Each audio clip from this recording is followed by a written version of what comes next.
आज हामी noun plus मानको बारेमा बुझ्नेछौँ। जस्तै मान भनेको नेपालीमा मात्र।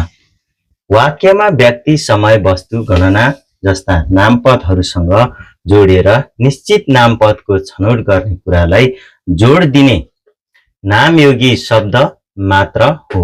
जस्तै हामी यहाँ संरचनामा हेर्नेछौँ।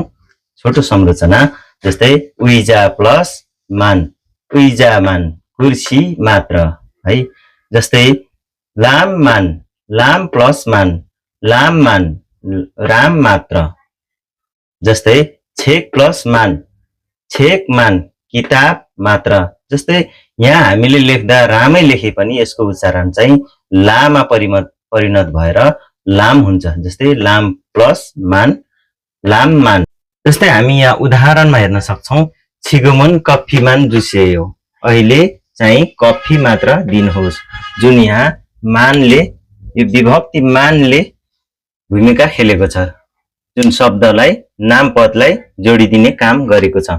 जस्तै छामकान मान खिदार्य जुस्यायो, एकछिन मात्र पर्खी दिनुहोस्। जस्तै यहाँ यी मान हैन, मान भनेको मात्र।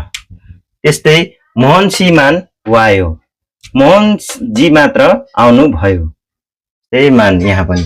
यगी उइजा मान ईसयो, यहाँ कुर्सी मात्र छ। जस्तै यो मानले नामपदलाई जोड दिने काम गरेको छ।